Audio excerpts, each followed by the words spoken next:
3, 2, 1, ignition. The United States resumed its work on a missile defense shield in the early 2000s after withdrawing from the anti-ballistic missile treaty with Russia. Moscow responded by financing the creation of its hypersonic missile program, meant to guarantee Russia's ability to respond to any potential large-scale aggression.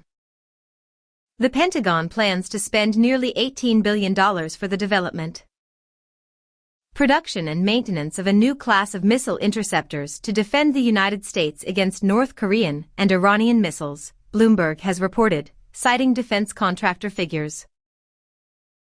The contract, the largest of its kind to date by the Biden administration, promises defense giants Lockheed Martin and Northrop Grumman up to $13.1 billion for the design of the anti-missile missile, known as the Next Generation Interceptor. The anti-missile missiles are expected to operate by slamming into enemy missiles at high speeds to take them down.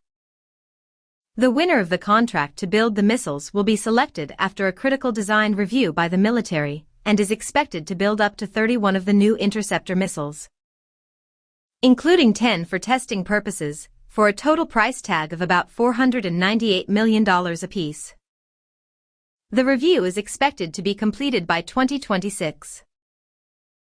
Production of the interceptors is expected to run another $2.3 billion, with $2.3 billion more on top of that to be spent on long-term support costs.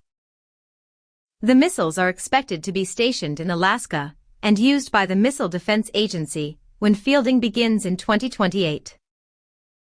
The interceptor contract follows the termination of a related program known as the redesigned kill vehicle in August 2019 due to technical design problems after over $1.2 billion was already poured into the project. That program, led by Boeing and Raytheon, was expected to be completed and fielded by 2020, although the deadline was pushed back repeatedly before the program was cancelled entirely.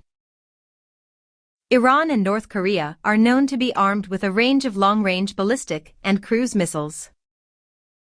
Late last year, Pyongyang showed off a mystery new intercontinental ballistic missile at a parade, with its predecessor, the Hwasong-15, reportedly capable of reaching any point in the continental United States in the event of war.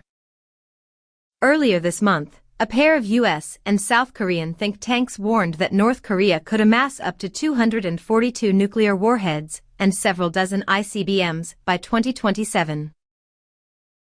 Iran does not have a nuclear program, and its longest-range missile is the Khorramshahr, a liquid-fueled medium-range ballistic missile with a range of up to 2,000 kilometers and a 1,800 kilograms warhead.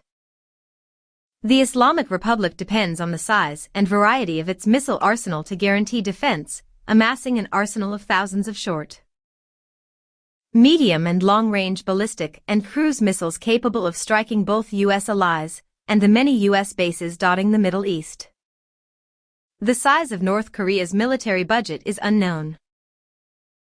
According to the Stockholm International Peace Research Institution, Iran spent about $15.8 billion on defense in 2020, about 2% of what the U.S. did during the same year.